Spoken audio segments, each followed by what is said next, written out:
a fines de 1879. La base naval del Callao, o lo que quedaba de su antiguo esplendor, era una herida abierta que supuraba salitre y desesperación.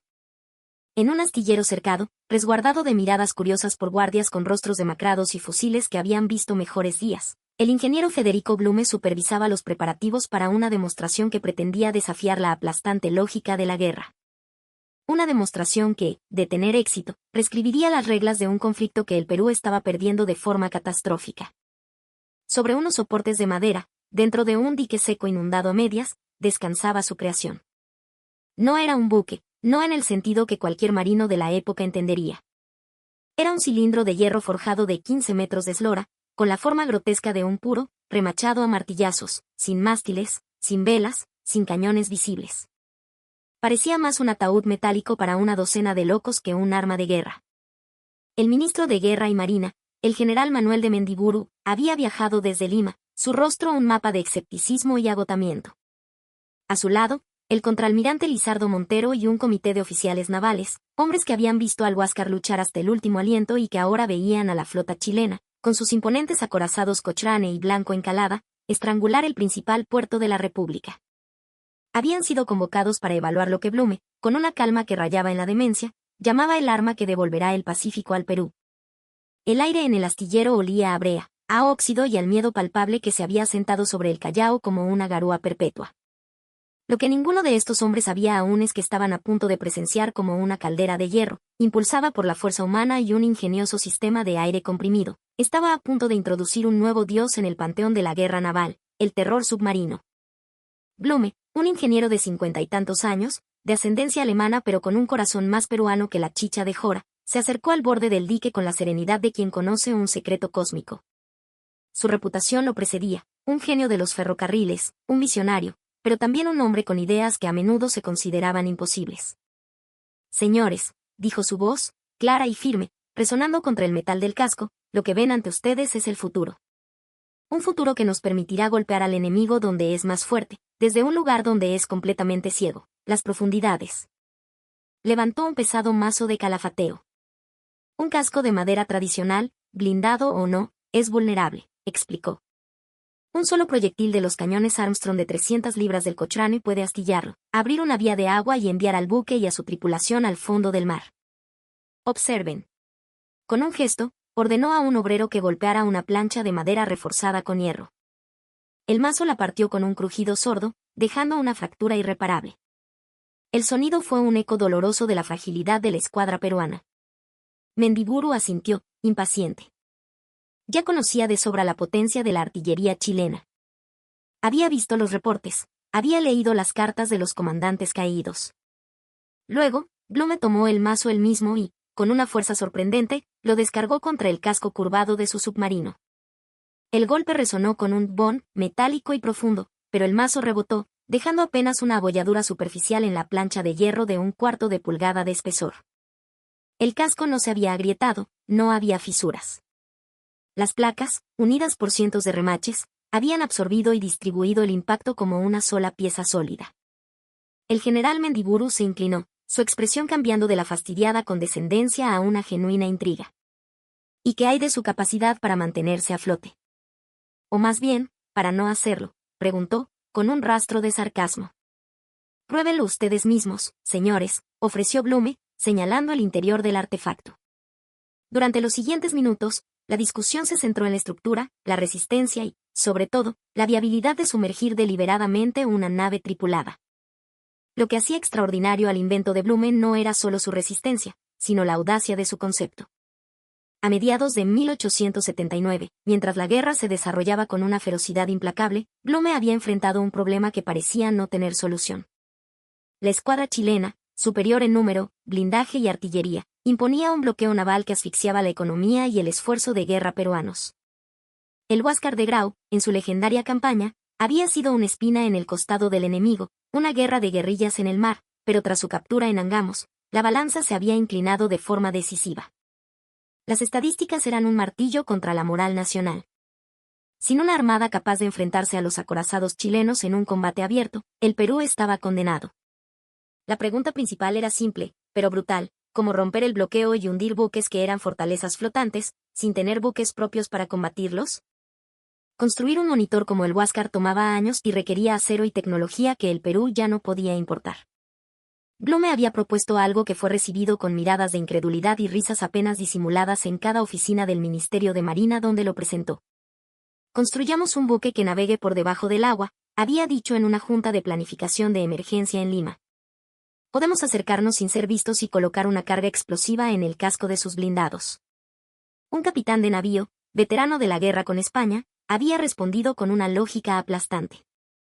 Señor Blume, con el debido respeto, los buques deben flotar. Lo que usted propone es una tumba de hierro. ¿Cómo respirará la tripulación? ¿Cómo se moverá?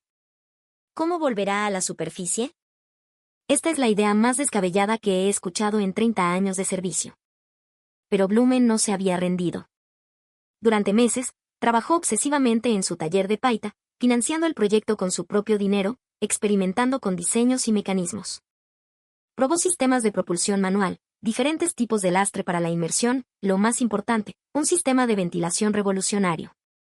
Descubrió que mediante el uso de tanques de aire comprimido, no solo podía renovar el oxígeno para una tripulación de 11 hombres durante casi media hora, sino que también podía usar esa presión para expulsar el agua de los tanques de lastre y forzar al buque a emerger. El dióxido de carbono sería absorbido por una solución química.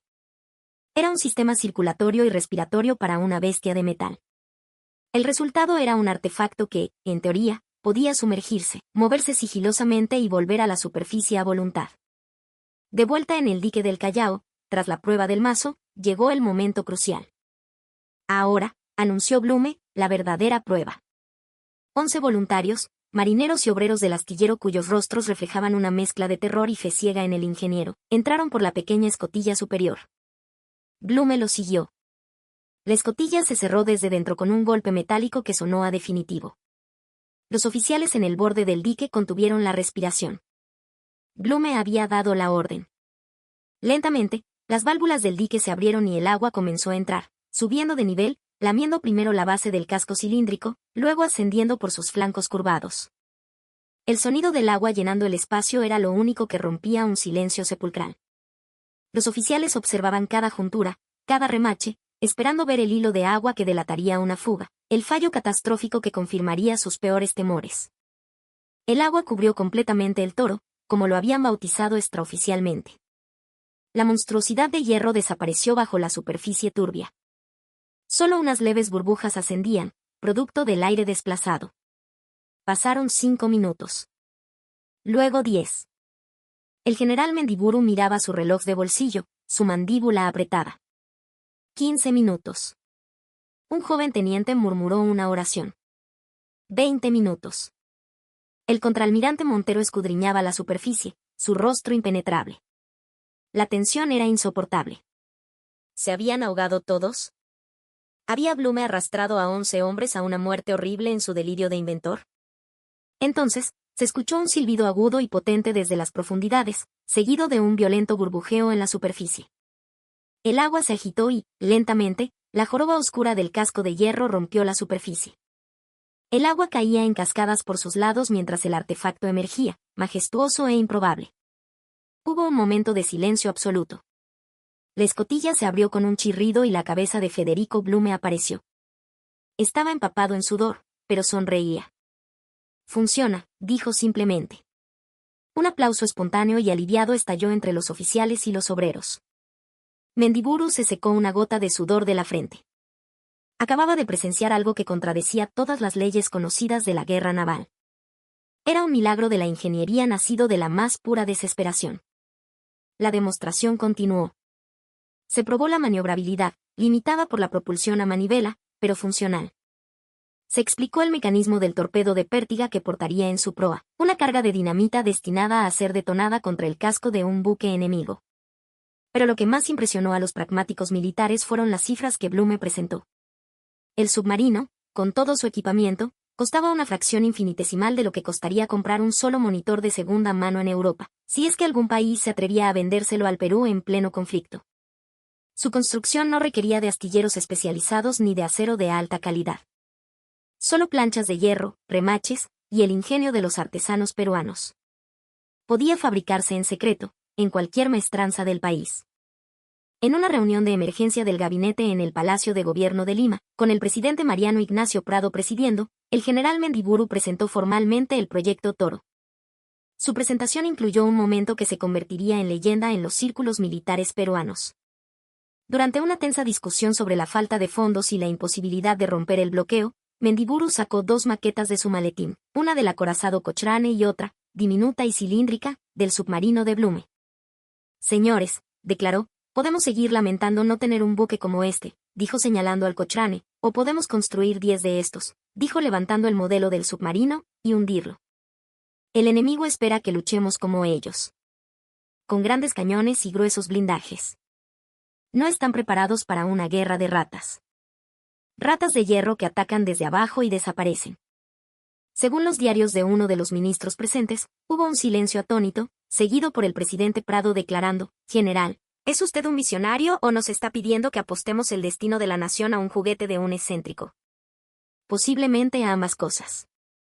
Pero los números detrás del proyecto Toro eran donde la idea pasaba de ser una excentricidad a una posibilidad estratégica aterradora. Los planes finales contemplaban no uno, sino una flotilla de 5 submarinos, una jauría de lobos submarina. Cada uno con una eslora de 15 metros, un casco de hierro de 1/4 de pulgada, capacidad para una tripulación de 11 hombres, una autonomía de inmersión de hasta 30 minutos gracias a su sistema de aire comprimido con una reserva de 50 pies cúbicos a 40 atmósferas de presión, y una velocidad máxima de 3 nudos. Lento, sí, pero casi invisible. Su arma principal, un torpedo de arrastre o de pértiga, con suficiente dinamita para abrir un boquete fatal bajo la línea de flotación de un ironclad. El plan era revolucionario. Los submarinos operarían desde el Callao o la isla San Lorenzo, sumergiéndose durante el día y moviéndose en la superficie por la noche. Atacarían coordinadamente, confundiendo a los buques chilenos. Un solo submarino podía ser un riesgo, 5 serían una amenaza existencial para la escuadra bloqueadora. Sería el arma del débil contra el fuerte, la encarnación de la guerra asimétrica. Un solo toro estacionado en el fondo de la bahía del Callao, esperando su momento, podría cambiar el equilibrio de poder en el Pacífico. Sería prácticamente indetectable para la tecnología de la época. Un torpedo que impactara su casco en la superficie podría dañarlo, pero su verdadera defensa era la invisibilidad que le conferían las profundidades. El submarino no tenía junturas de blindaje que pudieran saltar, era una masa sólida que solo podía ser destruida con un impacto directo y afortunado. Los chilenos, al enterarse del proyecto a través de su red de espionaje en Lima, inicialmente lo descartaron como desinformación. El almirante Galvarino Riveros, comandante en jefe de la escuadra chilena, escribió en su bitácora en octubre de 1879. Informes de inteligencia sugieren que los peruanos están construyendo un tipo de buque sumergible en el Callao. Esto es claramente propaganda diseñada para elevar la moral de una población desesperada. Ninguna nación seria construiría buques de guerra que se hunden voluntariamente. Es técnicamente absurdo y tácticamente inútil. Pero cuando los espías confirmaron que se estaba construyendo un prototipo funcional, el tono cambió. Un capitán chileno, en un memorando clasificado de noviembre de 1879, escribió, «Si los informes son precisos, hemos subestimado la capacidad de innovación peruana impulsada por la desesperación. Un buque sumergible, aunque suene ridículo, resolvería su principal problema táctico. Sería barato de producir, casi imposible de detectar y podría operar de noche con impunidad. Debemos extremar la vigilancia sobre el Callao y desarrollar contramedidas si este proyecto avanza». La construcción del primer submarino operativo, el Toro, procedió durante los últimos meses de 1879. El objetivo era tenerlo listo para una misión real a principios de 1880. El proceso fue más complejo de lo anticipado. La escasez de materiales era un problema constante. Se usaron planchas de hierro destinadas a calderas de locomotoras. Cada pieza tenía que ser forjada y curvada a mano. El equipo de construcción, dirigido por el propio Blume, trabajaba en turnos de 24 horas bajo la amenaza constante de un bombardeo naval. El trabajo era brutal. Los hombres sufrían cortes, quemaduras y un agotamiento extremo. Las bombas manuales de aire y los sistemas de propulsión fallaban repetidamente, requiriendo constantes ajustes y reparaciones. Pero lentamente, la estructura tomó forma. Para diciembre de 1879, el prototipo estaba completo y había pasado sus pruebas iniciales. Demostró que el concepto era viable. El Toro se comportaba exactamente como Blume había calculado. Era resistente, estanco y sorprendentemente maniobrable para ser impulsado por la fuerza de 8 hombres girando manivelas. Sin embargo, surgieron problemas que los cálculos de taller no habían anticipado. El primero era la velocidad. 3 nudos era desesperadamente lento. Acercarse a un buque de guerra en movimiento, incluso anclado pero alerta, sería una misión casi suicida. La única oportunidad real era atacar buques fondeados por la noche. El segundo problema era el armamento.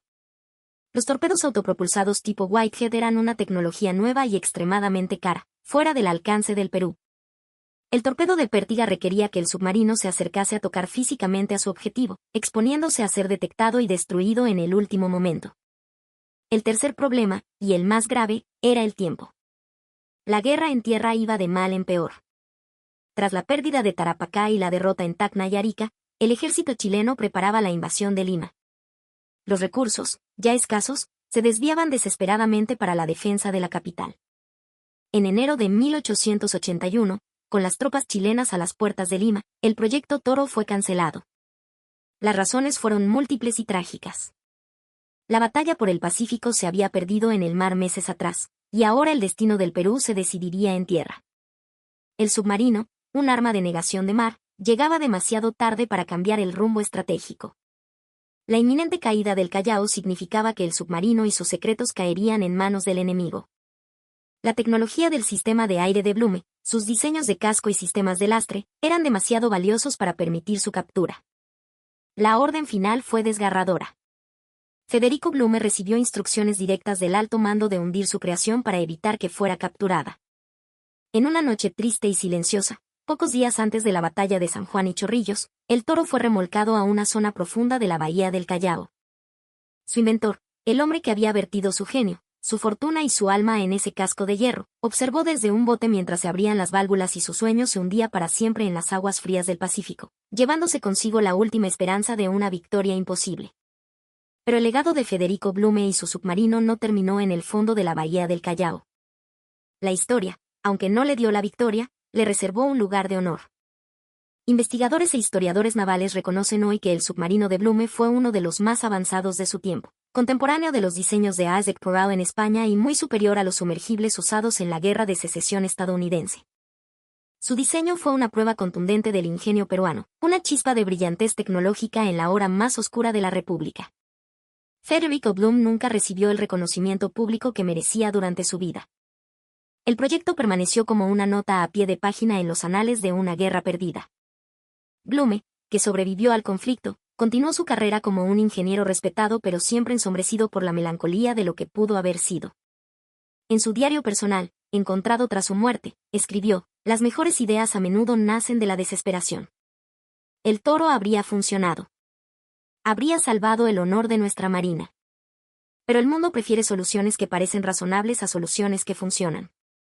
Y a nosotros, se nos acabó el tiempo". El almirante Lizardo Montero, en sus memorias publicadas muchos años después, escribió sobre Blume y el proyecto Toro: "Federico Blume era un genio incómodo. Sus ideas sonaban a locura hasta que las veías funcionar. Entonces descubrías que él había visto algo que todos los demás habíamos pasado por alto. El submarino demostró algo fundamental sobre la innovación en tiempos de guerra. Las mejores soluciones a menudo vienen de repensar completamente el problema, no de perfeccionar las soluciones existentes". Construir un buque para navegar bajo el agua sonaba absurdo, pero cuando te enfrentas a un enemigo superior, a recursos limitados y a una derrota segura, lo absurdo es, a veces, la única opción racional. No llegamos a usar el Toro, pero el hecho de que pudimos haberlo construido cambió para siempre nuestra concepción de lo que era posible. Hoy, en el Museo Naval del Perú, en el Callao, hay una pequeña exhibición sobre el submarino de Blume. Incluye una maqueta a escala, réplicas de sus planos originales y diagramas de su revolucionario sistema de ventilación. Junto a la exhibición hay una placa con una cita de un historiador naval. Blume nos enseñó que los materiales más humildes y el ingenio de un patriota, cuando se combinan, pueden producir resultados extraordinarios. El Toro no ganó la guerra, pero nos demostró que las únicas limitaciones reales son las de la imaginación. Si te interesó descubrir cómo una idea absurda casi creó el arma secreta que pudo haber salvado al Perú, no olvides suscribirte al canal. Nos ayuda a seguir descubriendo las historias más increíbles de la ingeniería militar que cambiaron la historia. Ahora, imagina por un momento lo que habría sido. Una noche sin luna frente a las costas del Callao. El imponente acorazado Cochrane, vigilante, confiado en su invulnerabilidad. Y desde las profundidades, silenciosa, ascendiendo como una sombra, la silueta del toro. Los chilenos lo habrían llamado el monstruo del Callao. Los peruanos lo verían como la solución imposible que se hizo realidad. Pero la historia decidió otro camino. El proyecto Toro permanece como un testimonio de que, a veces, las ideas más ridiculizadas están más cerca de la genialidad de lo que nadie se imagina. Unas planchas de hierro y el cerebro de un hombre. Combinados de la manera correcta, crearon algo que podía desafiar a los dueños del mar. Las mejores innovaciones no siempre vienen de los grandes arsenales o la tecnología sofisticada. A veces, vienen de alguien dispuesto a hacer la pregunta más simple y radical, ¿y si en lugar de hacer las cosas como siempre las hemos hecho, las hacemos de una manera completamente diferente? Federico Bloom hizo esa pregunta, y aunque el mundo no estaba listo para su respuesta, la pregunta en sí misma cambió lo que el Perú creía posible. El submarino de Blume demostró algo que sigue siendo cierto hoy: los materiales del mañana no siempre requieren descubrimientos revolucionarios. A veces, solo requieren verlos